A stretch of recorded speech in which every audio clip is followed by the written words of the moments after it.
पाकिस्तानने काल मध्यरात्री भारताच्या पश्चिम भागात 36 ठिकाणी केलेल्या हल्ल्यामध्ये लष्करी तळांसह शहरं आणि नागरी पायाभूत सुविधांना केलं लक्ष्य।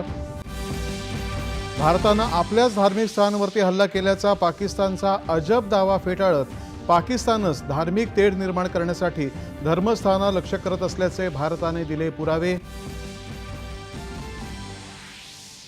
काल मध्यरात्री पाकिस्तानने केलेल्या हल्ल्यामध्ये वापरलेले ड्रोन तुर्कीचे असल्याचं भारताच्या प्राथमिक तपासामध्ये स्पष्ट।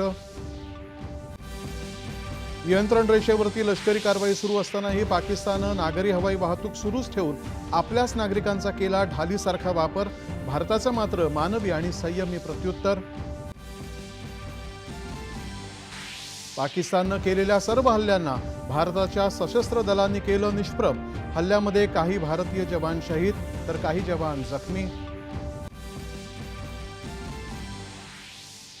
सत्वारी, सांबा, आरेसपुरा आणि अर्निया या भागांवरती पाकिस्तानने डागलेली 8 क्षेपणास्त्र हवाई संरक्षण प्रणालीनं केली नष्ट।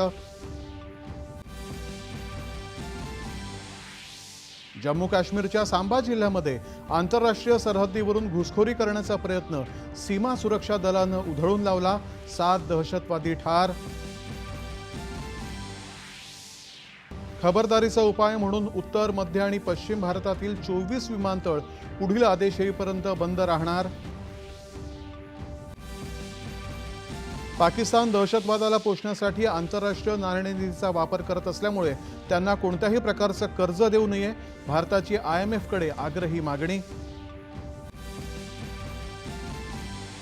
पाकिस्तानी समाज माध्यमांद्वारे चुकीची माहिती पसरवण्याची सुनियोजित मोहीम, त्यांच्या अफवांना जनतेनं बळी पडू नये, सरकारनं केलं आवाहन। संरक्षण कारवाया आणि सुरक्षा दलांच्या हालचालींचं थेट प्रसारण किंवा वृत्तांकन टाळण्याच्या संरक्षण मंत्रालयाच्या प्रसार माध्यमं, डिजिटल मंच आणि पत्रकारांना सूचना। मुंबई मेट्रो 3 ॲक्वा लाईनच्या BKC मेट्रो स्थानक ते आचार्य मेट्रो स्थानकापर्यंतच्या दुसऱ्या टप्प्याचा मुख्यमंत्री आणि उपमुख्यमंत्र्यांच्या उपस्थितीत शुभारंभ।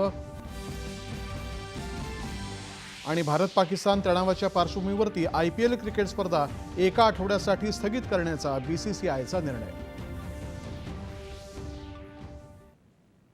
नमस्कार।